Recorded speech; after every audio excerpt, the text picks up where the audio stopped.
José Riga visait jouer aujourd'hui face à Tirlemont. La défaite est au bout du chemin. Il y a eu du bon, mais au final, c'est 0 point. Je me doute que la déception est clairement de mise. Oui, oui. Il y a deux choses en fait. Si on regarde purement le scénario du match, il est clair on a les opportunités pour gagner ce match. C'est évident. Par contre, les deux buts qu'on prend, et notamment le premier, voilà, c'est bien joué de l'adversaire, mais enfin, ce ballon est malencontreusement dévié. Et quand je fais le bilan de cette rencontre, Benjamin n'a pas dû prendre le ballon une seule fois, je dirais, avec ses mains sur toute la rencontre. Par contre, il y a 2 frappes et 2 buts. Donc, au niveau réalisme, c'était difficile de faire mieux que Tirlemont, d'autant plus qu'on ne l'a pas été du tout. Notamment sur le premier penalty, sur les occasions précédentes. Il y a Nice qui se retrouve 2 fois face à face avant qu'on ne concède le but. Et ce qui est malheureux, c'est sur sa deuxième occasion, c'est sur ce ballon-là qu'on prend le but malheureux, sans être vraiment aux abois, puisque Martin a bien cadré le joueur. Malheureusement, voilà, elle est déviée, elle lope. Bon. Malgré tout, il y a de la place pour revenir, ce qu'on fait, et certainement même pour l'emporter, ce qu'on n'a pas fait. Et en fait, moi, ce qui me reste un peu en travers, même pas un peu, beaucoup en travers, c'est la manière dont on a évolué, avec certes 2 visages en première et en seconde mi-temps, mais voilà, on est tombé sur une équipe de Tirlemont, courageuse, volontaire, avec notamment une individualité qu'on avait pointue du doigt avant le match, qui est Lorenz, bien entendu. Le reste, c'est discipliné, c'est volontaire, c'est déterminé, ça gagne des duels. Je dirais un peu tout ce qu'on n'a pas fait suffisamment de notre côté. Et en plus, on a quand même, pendant une mi-temps, bafoué notre football. Donc, voilà. Malgré tout ça, on devait gagner, mais je ne peux pas être content. C'est pas le visage de viser. C'est pas ce qu'on peut produire. Voilà. Je pense qu'individuellement, en tous les cas, on sait qu'on a envie de mettre des jeunes, et les jeunes ont la qualité de leurs défauts et vice-versa. C'est pas ça le problème, mais les cadres doivent aussi se montrer à la hauteur. Et je pense que c'est un tout, une équipe de foot. C'est vrai qu'on n'a pas été épargné depuis le début de saison au niveau des déconvenus, mais tout ça, il faut faire abstraction. On avait un potentiel pour faire mieux, pour mieux négocier. Donc, indépendamment de la chance qu'il faut toujours aller chercher et vouloir plus que l'adversaire, voilà, je dirais, je ne peux pas pardonner ce genre de dérapage qui nous donnait l'occasion, par le biais de 2 matchs à domicile, d'avoir le maximum de points. Voilà. Tout le monde sait que la DA nationale, c'est compliqué, mais je dirais la DAB, c'est compliqué, la DA, c'est compliqué.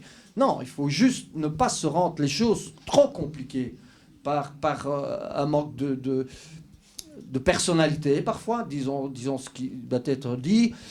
Oui, un manque dans certains duels de conviction, d'abnégation. Voilà.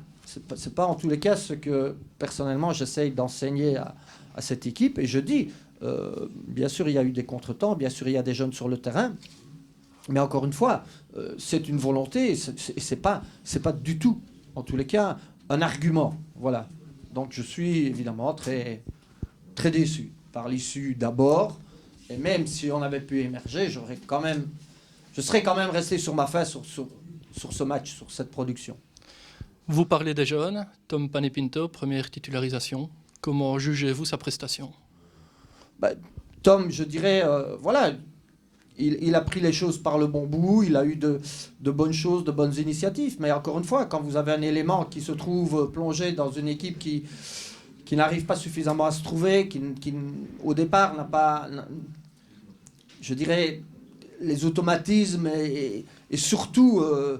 voilà, un jeune dans une équipe n'est pas un problème. C'est synonyme d'envie, c'est synonyme de spontanéité, c'est synonyme, bien sûr, d'erreur, mais ça doit être encadré avec des gens qui prennent leurs responsabilités, qui sont là. Et après, évidemment, il est plus facile pour les jeunes de s'exprimer. Ça ne peut pas être l'inverse. Les entrées de Anis Brou et de Jonathan Lejar ont fait beaucoup de bien offensivement. Tiens, d'ailleurs, pourquoi est-ce que Jonathan était remplaçant au coup d'envoi ? Parce qu'il avait manqué le dernier entraînement, parce qu'il était malade. D'accord. Et bon, voilà, rien à voir évidemment avec le Covid, mais voilà, il n'était pas bien et voilà, c'est un choix par rapport à cette situation. Mais encore une fois, ce n'est pas ça qui explique l'ensemble. Au contraire, il est entré, il donne directement un assist à Nice, voilà. Et puis, il a 2 pénaltys simplement par son intelligence, par sa compréhension du jeu. Et il met en difficulté la défense adverse à lui tout seul, ce qu'on n'avait pas pu faire jusque-là. Donc, voilà, maintenant à Nice, on connaît aussi son caractère impétueux, spontané. Et ce que je viens de dire au niveau des jeunes, c'est la fraîcheur qui nous intéresse. Et il a des coups. Voilà. Et il a de l'envie. Il a vraiment cette envie de réussir. Ouais, si on fait abstraction parfois de ses choix, de son positionnement. Mais attendez, voilà, je le répète, il y a d'autres cadres qui sont là pour maintenir le bateau à flot. Hein. J'ai beaucoup de respect pour cette équipe de Tirlemont et la manière dont elle a négocié ce match. Mais voilà, je suis en tous les cas en droit, ce droit-là je me l'octroie, d'être vraiment déçu par la production générale. Hein. Même s'il y a 2 pénaltys, avec 2 tireurs différents d'ailleurs, y a-t-il un tireur attitré? Non, c'est la bonne question que j'attendais, celle-là. Et quelle est la réponse?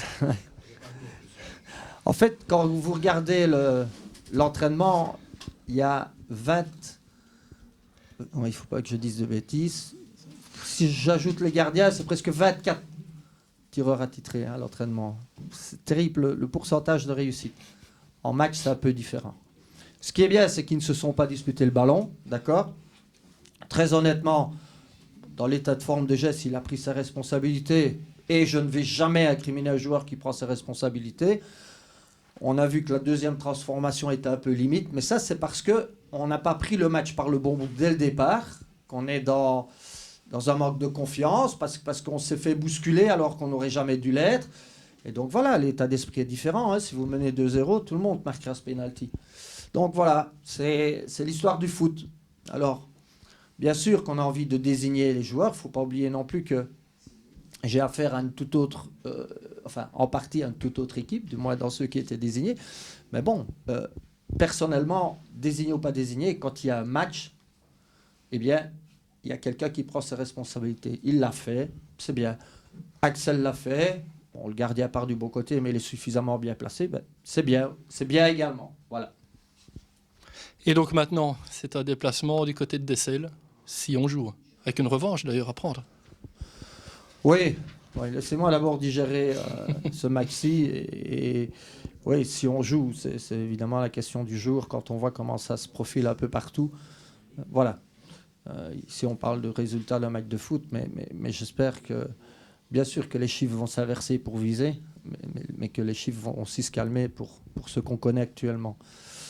Donc voilà, encore une fois, hein, j'aurais voulu vivre en tous les cas un autre match, un autre scénario et forcément un autre résultat. Merci José. On a en face de nous plusieurs journalistes. Ont-ils des questions à poser au coach de Visé? Justement, par rapport à la pause qui pourrait être éventuelle ici, je parle vraiment d'un point de vue sportif. Est-ce que ça peut t'embêter dans tes plans pour la saison? Est-ce que ça peut venir vraiment couper quelque chose, cette pause? Bah écoute, on essaye toujours de rester dans le rythme, d'accord? Il est clair que c'est pas en ayant des pauses, puis des reprises, etc., qu'on va y arriver. Ce n'est pas parce qu'on reste sur 2 défaites que c'est le bon moment. Non. Ce qu'il faut pouvoir réaliser par rapport à l'équipe de Visé, c'est qu'on a joué très peu de matchs, très peu, avec cette équipe-ci. Peut-être que même cette équipe que j'ai alignée d'entrée, c'est peut-être arrivé une seule fois, pour différentes raisons. Il y a eu le Covid, mais il y a aussi des transferts qui ont été faits sur le tard. Voilà. Et donc, on a joué pas mal de matchs amicaux, avec des joueurs qui étaient là l'année passée, et pas mal de nouveaux joueurs, et pas mal de tests. Donc, moi, j'aimerais bien pouvoir rester dans le rythme avec ces joueurs pour, évidemment, que les automatismes qu'on essaye d'installer à l'entraînement soient productifs en match. Voilà. Donc, je pense que ça n'arrange personne. sauf peut-être certaines équipes du top en Angleterre qui jouent 3 matchs par semaine ou d'autres. Hein. Mais en ce qui nous concerne, mais voilà, ça c'est une remarque par rapport à la question.